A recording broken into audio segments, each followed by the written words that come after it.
종말신앙 그랬을 때 여러분, 종말신앙이라고 하는 것은 마지막 때에 이루어질 그 일들을 우리는 종말이다, 그렇게 얘기를 합니다.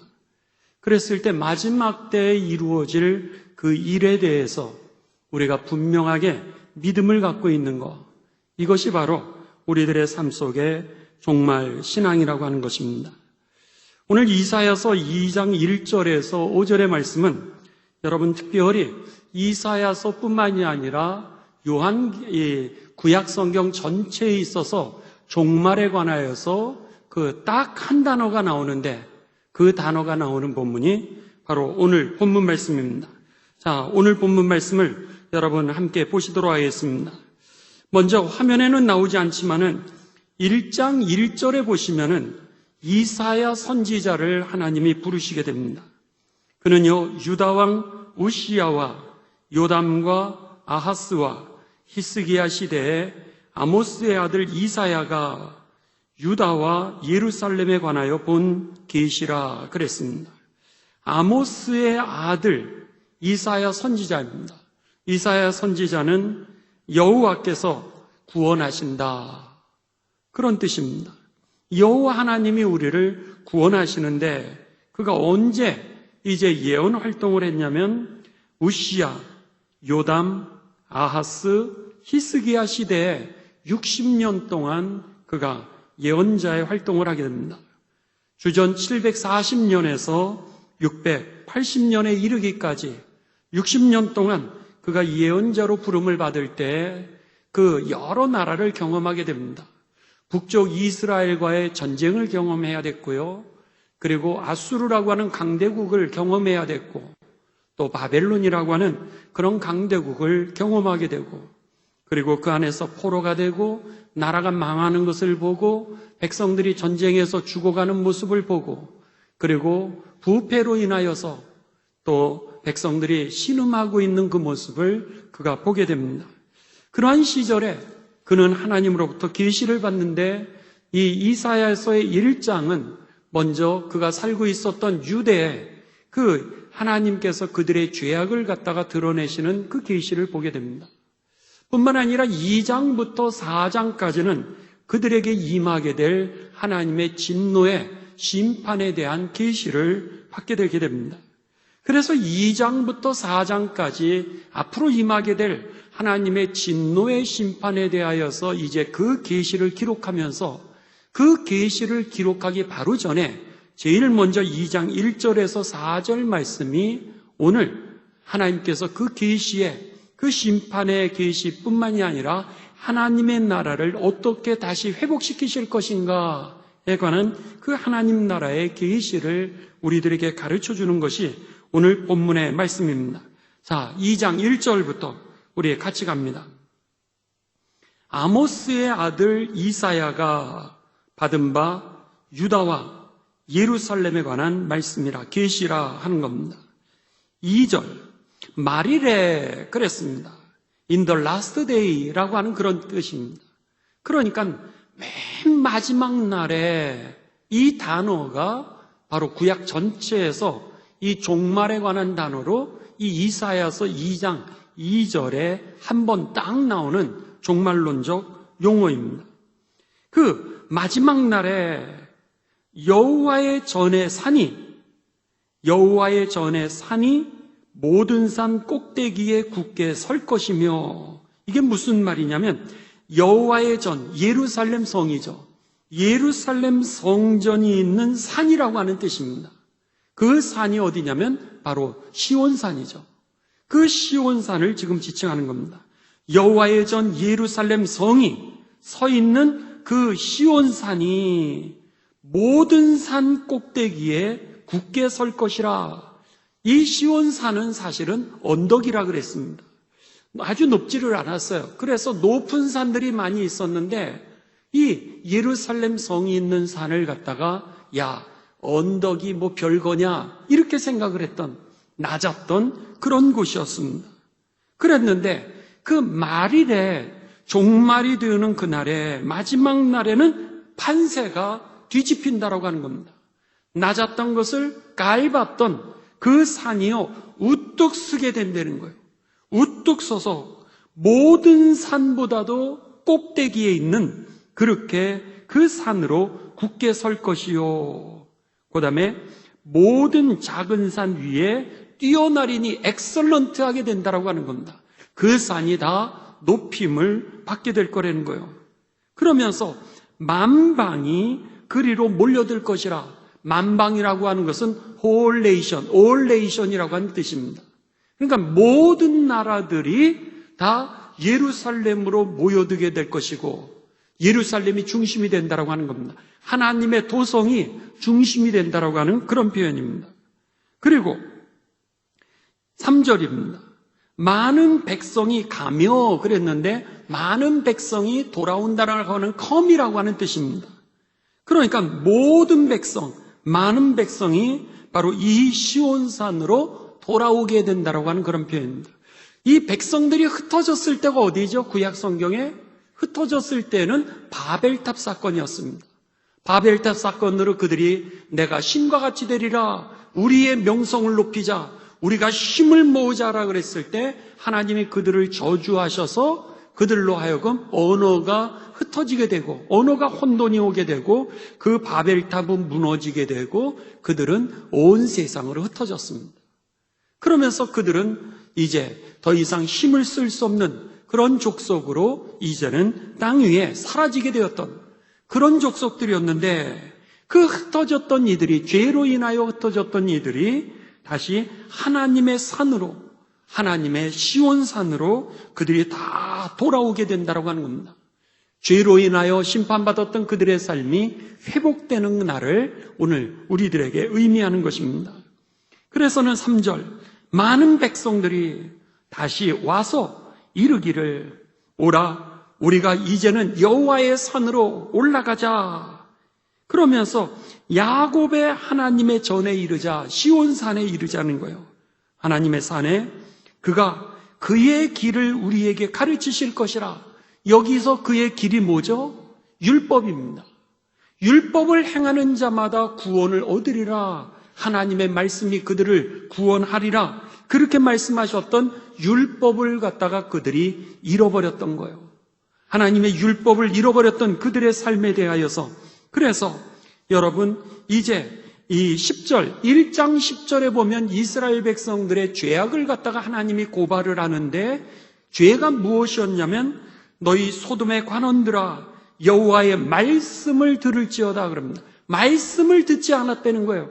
그들의 죄가 어디에서 왔냐면 하나님의 말씀을 듣지 않음으로 인하여 곁길로 나아가게 됐다라고 하는 거예요. 그러다 보니까 그들이 회복되는 날은 어느 나라예요? 회복되는 날은 하나님의 말씀이 그들의 삶 속에 회복되어지는 날이었고요. 어떤 나라가 하나님의 나라였던 거예요? 하나님의 말씀이 다스리고 통치하는 나라가 바로 하나님의 나라였던 것이죠. 그래서는 여기에서 뭐라 그러냐면 이제 우리가 그의 길을 우리에게 가르치실 것이라 율법을 하나님이 가르치시고 우리가 그 길을 행하리라 하리니 이는 율법이 시온에서부터 나올 것이요 그랬습니다. 율법이 시온에서 나온다라고 하는 것은 뭐예요? 구원의 길이 바로 이 하나님의 말씀 시온에만 있다라고 하는 그런 표현인 것입니다. 계속해서 봅니다. 여호와의 말씀이 예루살렘부터 나올 것이요 구원이 바로 이 예루살렘으로부터 나올 것이라. 그러니까 그 하나님의 나라를 지금 지칭하고 있는 겁니다. 4절입니다. 그가 열방 사이에 판단하시며 여기에 그는 누구죠? 하나님입니다. 하나님께서 이제 열방 사이에서 판단하신다는 거예요. 열방이라고 하는 것은 그들이 이제 싸우는 겁니다. 그들의 싸움 속에서 하나님이 중재하시리니 판단하고 그리고 중재하시리니 많은 백성을 판결하시리라. 그날은 심판의 날이라고 하는 겁니다. 그날은 구원의 날이고 그리고 그날은 이미 평화를 회복하는 날이라는 거예요. 그러면서 하나님의 나라가 어떻게 이루어지느냐? 무리가 많은 사람들이 모든 사람들이 그들의 칼을 쳐서 칼이라고 하는 것은 전쟁을 의미하고 다툼을 의미하고 싸움을 의미하죠. 그래서는 칼을 쳐서 낫을 만들고, 낫이라고 하는 것은 농사를 할 때 그렇게 사용하는 도구입니다.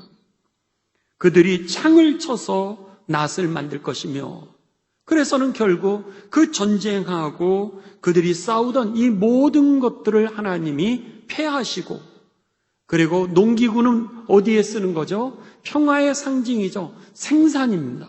살려내는 그런 도구들이죠. 그래서 음식을 생산해내는 이런 평화의 나라가, 하나님의 나라, 생명의 나라가 도래할 것이라는 거예요.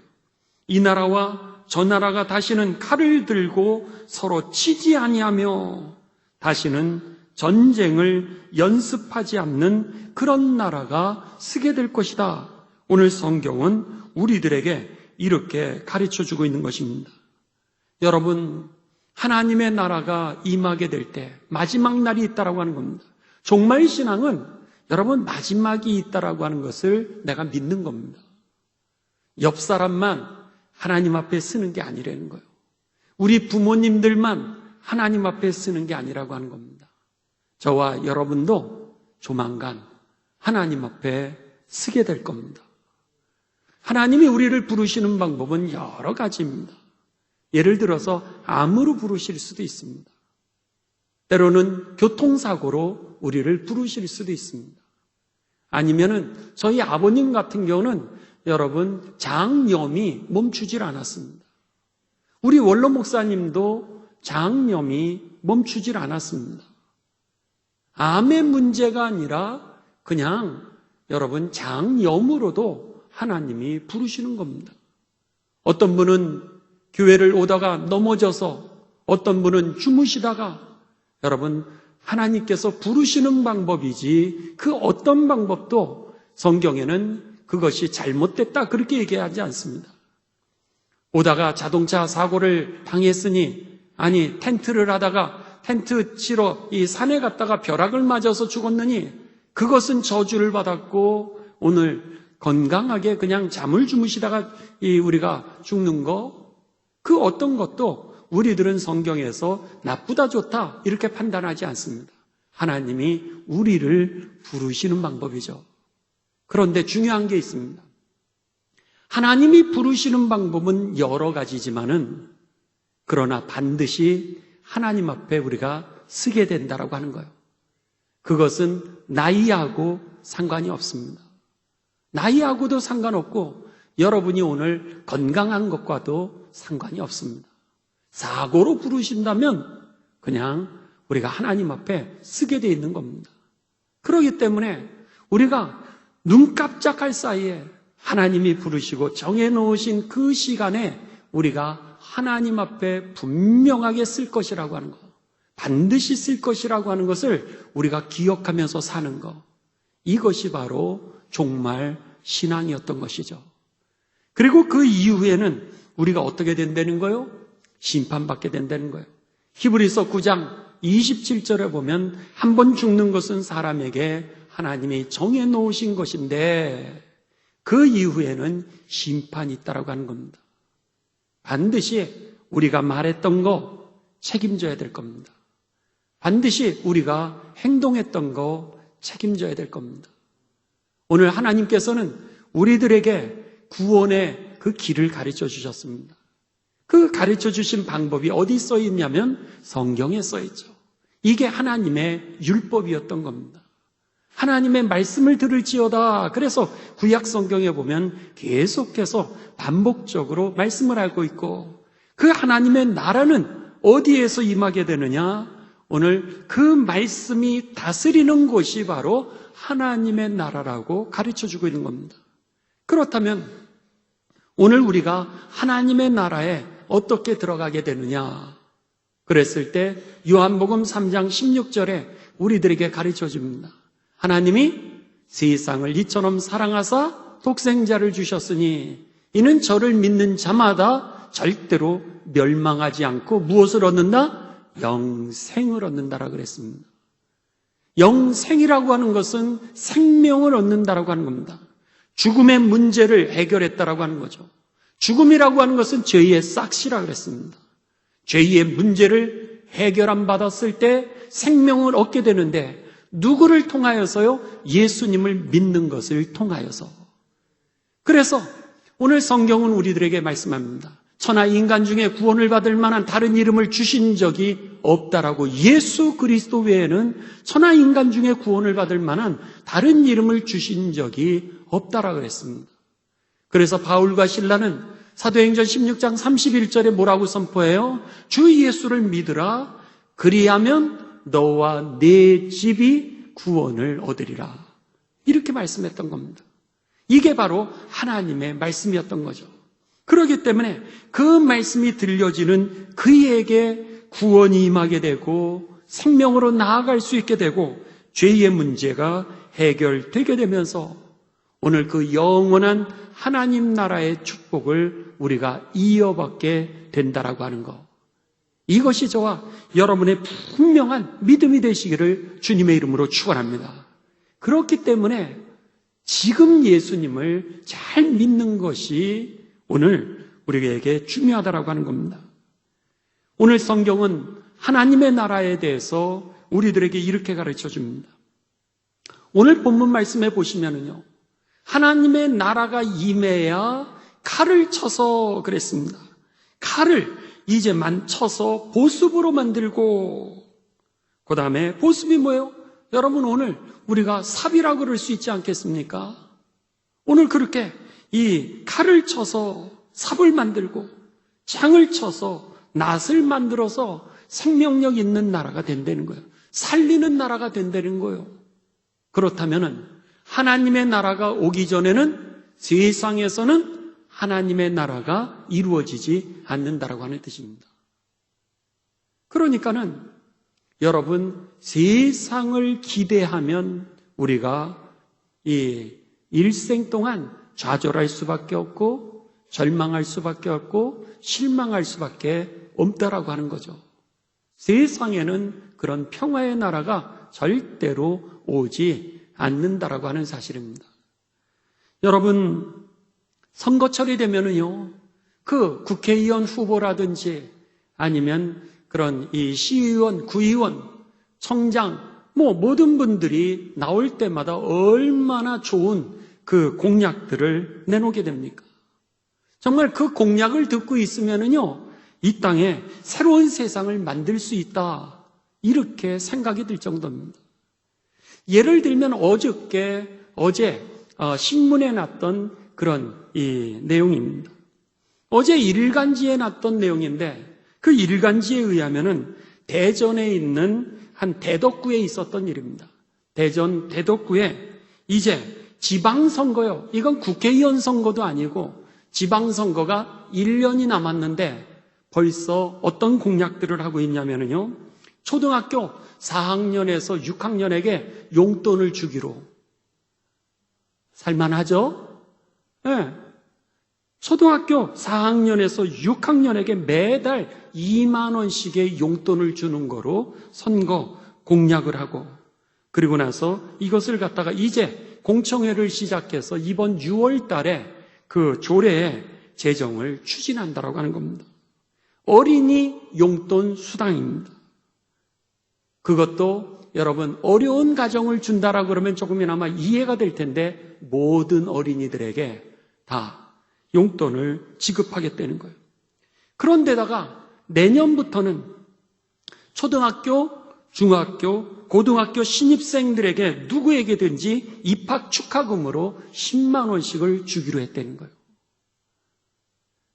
여러분, 그 재정자립도는요, 대전시의 대덕구의 재정자립도는 13.8%밖에 되지 않습니다. 그러니까 재정이 바닥인 거예요. 재정이 바닥인데도 불구하고 이제 어려운 학생을 지원하는 것이 아니라 모든 학생들한테 용돈도 주고, 그리고 또 입학하면 10만 원씩 또 특별금도 주고, 앞으로 1년 앞으로 이 다가온 지방선거들에 사람들을 현혹시키면서 마치 유토피아가 올 것처럼, 이것이 바로 오늘 그럴싸한 공약들의 내용이라고 하는 겁니다. 여러분, 정신 바짝 차리시기 바랍니다. 정신을 차리지 않으면은 오늘 우리가 마치 새로운 세상이 올 것처럼 그렇게 우리들이 기대하다가 또 실망하고 또 실망하는 적이 얼마나 많은지 모릅니다. 여러분, 정권이 얼마나 많이 바뀌었습니까? 그랬는데 시간이 가면 갈수록 점점 더 힘들어지고 있는 것을 우리들이 경험하지 않습니까? 아우성이요, 여러분, 이곳 저곳에서 끊어지지 않고 있다라고 하는 겁니다. 왜 그러냐는 거예요. 왜? 그랬을 때 성경은 우리들에게 죄 때문에 그렇다는 거예요.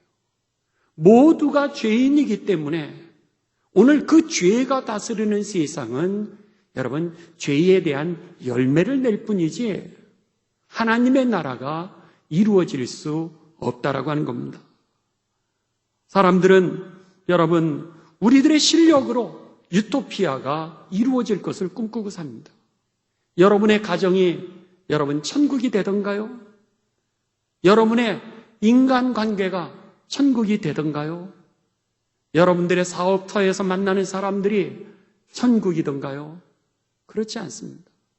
오늘 이 세상 자체가 죄악으로 물들어 있고 우리의 존재 자체가 죄악이기 때문에 죄인이기 때문에 우리의 실력으로는요 우리의 가정조차도 천국으로 만들 수 없고 우리가 만나는 사람과의 인간관계에 천국을 만들 수 없고 우리의 직장에 천국을 만들 수 없다라고 하는 겁니다. 종말 신앙은 이게 중요합니다. 오늘 이 사실을 우리가 인정할 때 우리의 삶의 목표가 달라지기 때문인 것입니다. 그때서야 비로소 하늘나라를 보게 되는 거죠. 그때에서야 비로소 예수님의 도우심을 기다리게 되는 겁니다. 내 실력이 무너질 때, 오늘 나의 기대가 무너질 때 비로소 우리들은 하나님의 나라를 열망하게 되는 것이고 내가 죄인이라고 하는 것을 인정하게 되는 것이고 그리고 오늘 이 사회가 오늘 하나님의 나라가 아니라고 하는 것을 깨닫게 되면서 실망하지도 않고 좌절하지도 않고 절망하지도 않고 주저앉지도 않게 될 것입니다. 오늘 성경 말씀은 그 말씀을 하고 있는 거예요. 두 나라가 있다는 거예요. 하나는 세상의 나라이고 하나는 하나님의 나라라고 하는 것입니다. 그래서 4절에 우리가 사는 세상의 나라를 이야기하면서 칼과 창으로 서로 치는 나라, 폭력하는 나라, 전쟁하는 나라라는 거예요. 이로 인하여서 분노하는 나라, 그리고 탄식이 가득한 것이 바로 세상이라고 하는 겁니다. 반면에 오늘 성경은 우리들에게 평화의 나라, 하나님의 나라가 있다는 거예요. 오늘 전쟁을 위했던 그 칼과 창이 사람들을 먹여 살리는 생명의 도구로 바뀌는 나라라고 하는 겁니다. 서로를 향해서 원망하였던 거, 서로를 향해서 반목했던 거, 서로를 위해서 싸움을 했던 그 모든 것이 더 이상 존재하지 않는 그 나라가 하나님의 나라라는 거예요. 막힌 담이 허물어지는 그 나라가 하나님의 나라요. 말씀의 원리가 모든 삶의 영역을 다스리고 통치하는 그 나라가 하나님의 나라라고 하는 겁니다.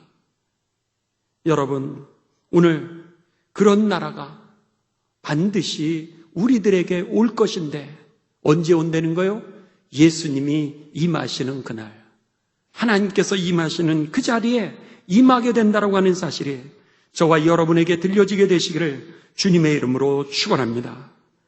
완전한 만족은 절대로 세상에서 얻을 수 없다라고 하는 겁니다. 오늘 우리가 여러분 누린다 할지라도 우리가 어떤 곳을 간다 할지라도 우리가 진정으로 우리의 삶을 만족시키는 것은 없다라고 하는 겁니다. 세상에서 잘 살면은요, 잘 사는 것 때문에 망하게 되는 게 세상 나라입니다. 세상에서 우리가 여러분 못 살게 되면은 오늘 세상에서 그 못 사는 것으로 인하여 망하는 나라가 바로 세상이라고 하는 겁니다. 세상에서 잘 되면 교만 때문에 무너지게 되어 있고요. 안 되면 좌절과 절망으로 무너질 수밖에 없는 나라가 바로 세상이라고 하는 겁니다.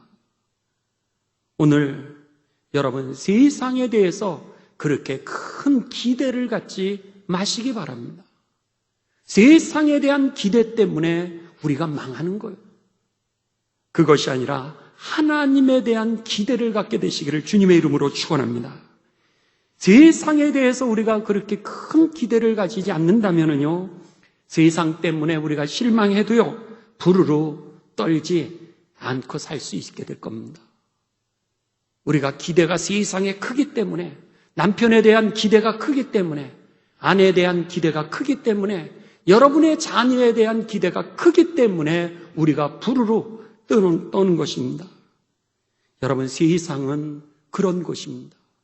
그것을 인정하면서 담담하게 그리고 담대하게 살게 되시기를 주님의 이름으로 축원합니다. 그렇다면 완전한 만족은 어디서 오게 되는 거요? 오늘 하나님의 나라가 임하게 될 때 그 자리에 오게 될 줄을 믿습니다. 하나님이 임재하는 그 자리가 바로 진정한 행복이 있게 되고요, 잃어버렸던 기쁨을 되찾게 되고요, 실망해서 희망으로 일어나게 되고요, 좌절과 절망에서 우리가 새롭게 출발하는 그 삶이 이루어지게 되는 것입니다. 그렇기 때문에 오늘 이사야 선지자는 지금 이스라엘의 죄악을 보는 겁니다. 이스라엘의 죄악을 보면서 공의가 무너졌어요. 어느 정도였냐면 1장에 보면은 이 나라는 범죄한 나라요, 1장 4절에 슬프다, 범죄한 나라요, 백성에 대해서는 뭐라 그러면 부패한 자식이로다. 5절에 보면 어찌하여 매를 얼마나 더 맞으려고 그렇게 얘기하였습니다. 그러면서 이제 여기에 15절에 보면은 너희들의 손에는 피가 가득하도다. 너희는 스스로 씻으며 스스로 깨끗하게 하여 그 목전에서 너희 악한 행실을 버리고 행악을 그치고 그렇게 얘기했습니다. 그러면서 선행을 배우고 정의를 구하고 학대받는 자를 도와주고 고아를 위하여 신원하며 과부를 위하여 변호하면서 살라. 하나님은 너희의 그 재물에 역겨우니라. 이렇게 말씀하는 겁니다. 그러면서 오늘 그들이 하나님 앞에 드리는 예배, 그들이 행하는 모든 불의, 그리고 이들이 이제 전쟁하는 모습, 그리고 모든 이 방탕한 모습에 대하여서 나열을 하고 있는 겁니다. 이것이 바로 세상이라고 하는 거죠. 오늘 이 세상의 그 모습에 대하여서 너무너무 실망을 하는 거예요. 그리고 전쟁이 일어나고 포로가 되어지고 망하고 잃어버리고 여지껏 탔던 올려 세웠던 탑들 한 방에 무너지고, 그러니 좌절하고 절망할 수밖에 없는 겁니다. 그러면서 두 가지를 얘기를 하는 거예요. 종말 신앙을 얘기하면서 반드시 그것에 대하여 하나님이 심판하시리라. 두 번째로는 뭐예요? 하나님이 임하는 그 자리에, 말씀이 통치하는 그 자리에 하나님의 나라가 회복되게 되리라. 이렇게 말씀하고 있는 거죠. 여러분, 만일 이 종말 신학이 없다면은 우리들은 좌절할 수밖에 없을 겁니다. 우리는 절망할 수밖에 없을 겁니다. 우리는 주저앉을 수밖에 없을 겁니다. 그런데 하나님께서 하나님의 나라를 우리에게 약속하셨기에, 하나님이 임하는 그 자리에 모든 것을 회복하실 것을 약속하셨기에 이 소망이 우리를 오늘 다시 일어나게 하는 줄을 믿습니다. 그렇기 때문에 이 종말 신앙이 없으면은 여러분, 오늘 세상의 끝을 보게 돼 있는 겁니다. 막 살아가게 되는 거죠. 자살할 수밖에 없는 겁니다. 근데 그 자살 속에서도 오늘 다시 일어나게 되는 거, 여러분, 이 하나님의 나라가 있으니까, 하나님이 갚아주실 것이 믿어지니까, 그리고 그 이후에 하나님의 영광이 내 앞에 예비되어 있으니까 오늘 우리들이 다시 일어날 수 있게 되는 것이죠. 그렇다면은 성경에 이 하나님의 나라가, 종말 신앙이 우리에게 어떻게 임하는지에 대해서 좀 아실 필요가 있습니다. 예수님을 믿는 그 자리에, 하나님의 말씀이 우리를 통치하는 그 자리에 하나님의 나라가 임하게 되는데, 그것은 살아서도 마찬가지죠. 성경에서는 죽어서만 가는 그 나라가 하나님의 나라라고 그렇게 얘기하지 않습니다. 세상을 포기해라, 그렇게 얘기하지 않습니다. 세상에 소망을 두지 말고 기도원으로 도망가라, 성경은 그렇게 얘기하는 적이 없습니다. 현실을 도피해서 그냥 하나님 나라만 바라보고 살아라 이렇게 얘기했던 적이 없습니다. 오늘 본문 말씀에 뭐라 그래요? 5절입니다. 오늘 본문 말씀 5절에 보시게 되면은 하나님의 나라를 얘기하면서 우리들에게 오늘 현실을 어떻게 살라고 하는 것을 분명하게 가르쳐 주죠. 5절 봅니다. 야곱 족속아 오라 우리가 여호와의 빛에 행하자 그랬습니다. 이 얘기가 뭐예요? 여호와의 빛으로 걸어가자 그럽니다. 내가 빛을 바라면서 살라는 거예요. 세상의 어둠 속에 갇히지 마시고 세상의 빛이 되시기를 주님의 이름으로 축원합니다. 여호와가 임하는 그 자리에 내가 빛이 된다라고 하는 거예요. 그래서 세상에서 어둠을 물러가게 하고 내가 그 빛 가운데 걸어가서 하나님의 나라를 누리게 되며 그리고 더 나아가 우리가 하나님 앞에 섰을 때 그 나라에 들어가게 될 거라는 거예요. 그게 바로 요한계시록 21장, 22장의 말씀이죠. 그렇다면은 하나님의 말씀이 우리들에게 임하게 되면서 하나님의 나라가 어떻게 이루어지게 되는 거예요? 첫째로는 여러분 요한복음 1장 12절에 우리에게 가르쳐 줍니다. 영접하는 자, 곧 그 이름을 믿는 자들에게는 하나님의 자녀가 되는 권세가 임하게 된다는 거예요. 예수님을 영접하게 되면은 여러분 주님이 나를 다스리고 통치하게 된다라고 하는 겁니다. 그러면서 주님이 임하는 그곳에 하나님의 나라가 이루어지게 된다는 거죠. 그렇기 때문에 예수님을 영접하는 사람들에게 하나님의 나라가 회복되게 됩니다. 그래서 우리가요 좌절이 오고 절망이 오고 슬픔이 있었을 때 주님 앞에 오면 어떻게 되는 거예요? 주님이 내 안에 임재하시게 되면서 찬송 속에서 기도 속에서 말씀 속에서 우리가 회복되어지는 것이죠. 과거로부터 놀랍게도요 과거에서 나를 건져줄 수 있는 사람이 없습니다. 그런데 오늘 영접하는 자, 그 이름을 믿는 자들에게는 과거에서 빠져나와서 세상의 나라의 자녀에서 사탄의 공중의 권세를 잡고 있는 사탄의 자녀에서 우리가 죄의 자녀에서 나오게 되는 겁니다. 나오게 되면서 어떻게 돼요? 하나님의 자녀가 되는 권세를 갖게 되면서 하나님의 나라가 우리에게 임하게 되는 것이죠. 그래서 우리는 여러분 이 부흥사 목사님들이 가끔 그런 얘기죠. 심령천국이다. 그런 얘기를 합니다. 심령천국. 내 안에 하나님의 나라가 이루어지게 되었다라고 하는 겁니다.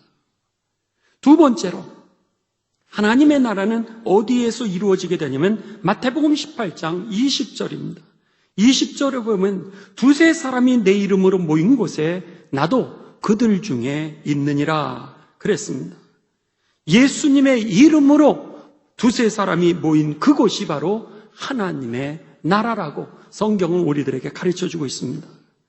여러분 속회를 드리시기를 주님의 이름으로 축원합니다. 그랬을 때 이 속회의 예배 속에 하나님의 나라가 임하게 되는 거예요. 그래서 그 예배 속에서 여러분이 살아나게 되는 겁니다. 말씀이 임하게 되면서 하나님의 나라가 살아나게 되는 거죠. 여러분의 가정에 가정 예배가 회복되게 되시길 주님의 이름으로 축원합니다. 오늘 가정 예배 속에서 남편이 살아나는 거예요. 가정 예배를 드릴 때 아내가 살아나게 되는 겁니다. 가정 예배를 드릴 때 아들이 살아나게 되고요. 가정 예배를 드릴 때 딸이 살아나게 되는 겁니다.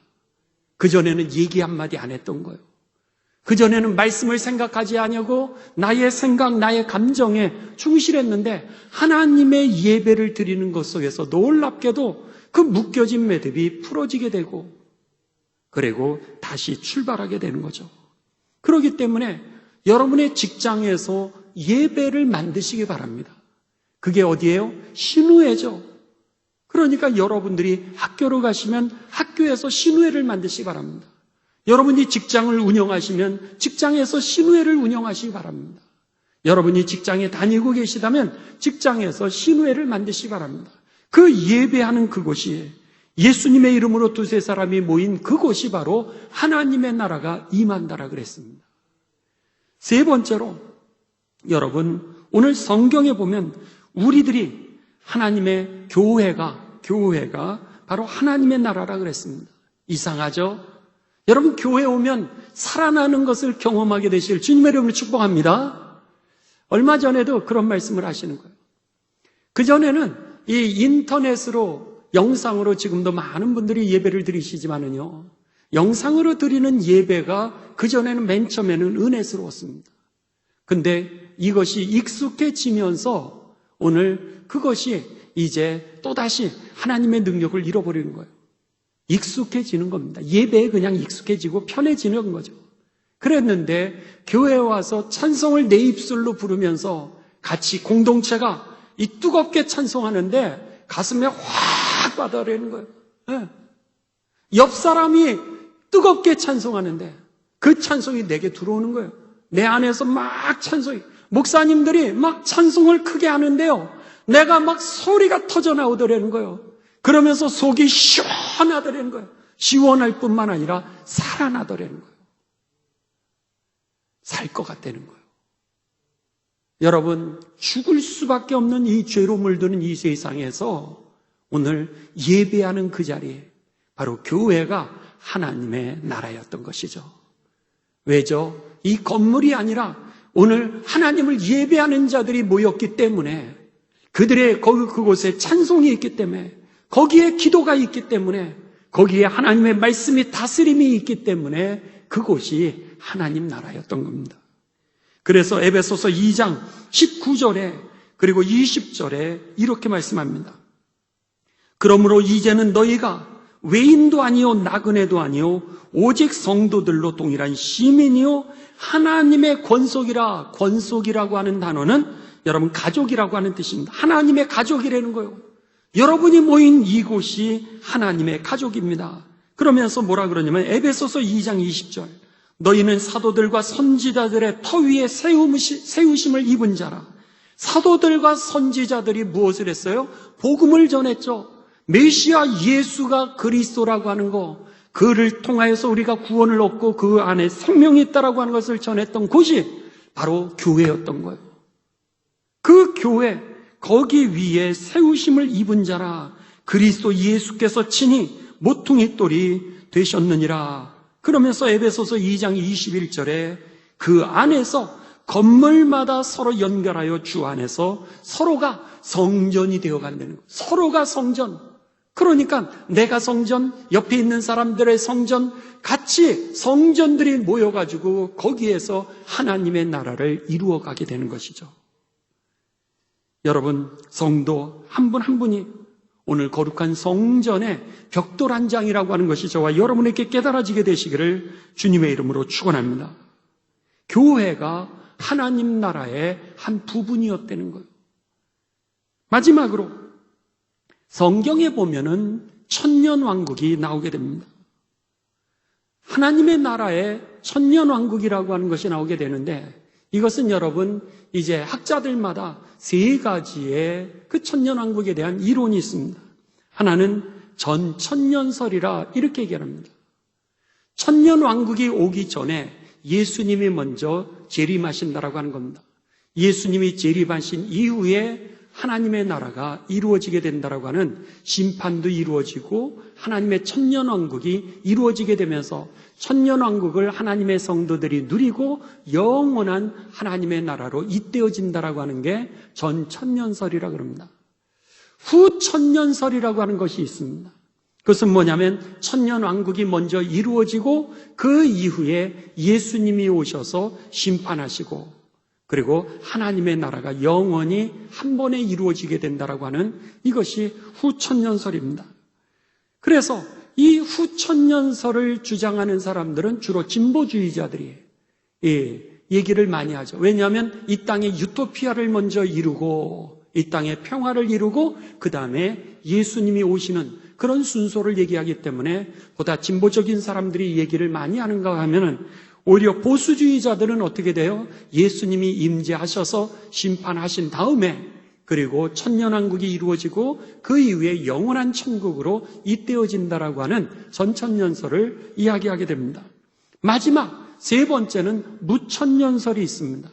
무천년설은 뭐냐면 예수님이 탄생하신 그 시점부터 시작해서 재림하시는 그날까지 오늘 성령의 시대, 교회의 시대, 성령의 시대를 갖다가 모두 다 오늘 천년왕국이라 이렇게 얘기를 하는 겁니다. 교회의 시대, 성령의 시대를 천년왕국이라 이렇게 얘기를 하는 것이죠.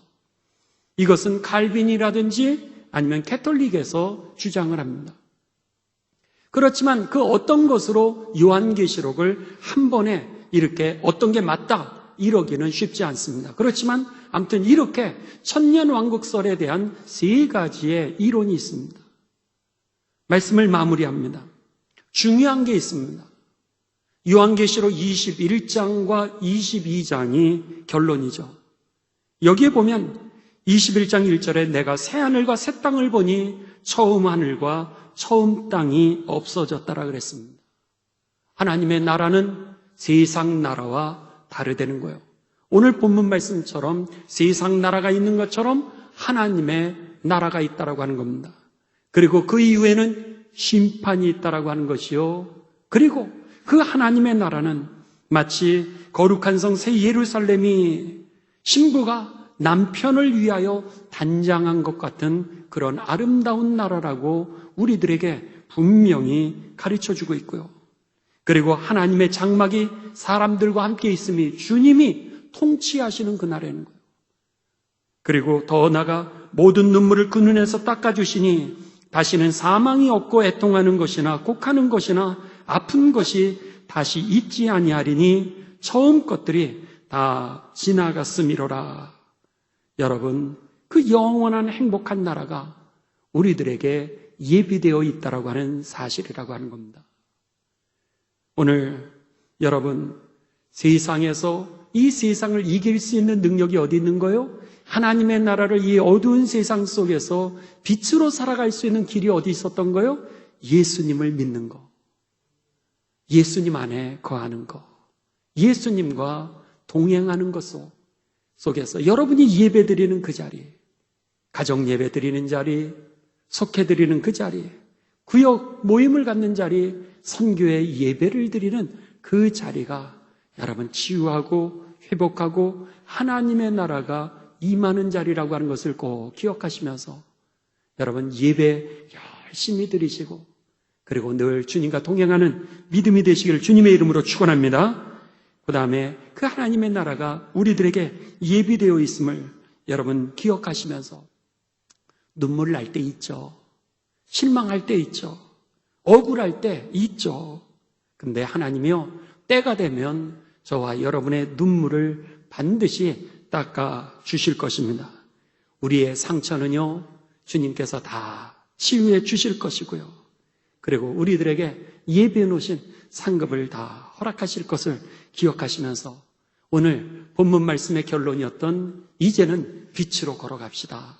하나님의 나라가 예비되어 있으니 오늘 세상에 지지 말고 오늘 빛으로 걸어갑시다 라고 하는 이 말씀을 기억하시면서 열심히 믿음 생활하고 열심히 살아가시는 가운데 하나님께는 영광이요, 우리가 서 있는 자리 하나님의 뜻이 성취되어지고 여러분 잘 사는 삶이 되시기를 주님의 이름으로 축원합니다. 우리 함께 기도하시겠습니다.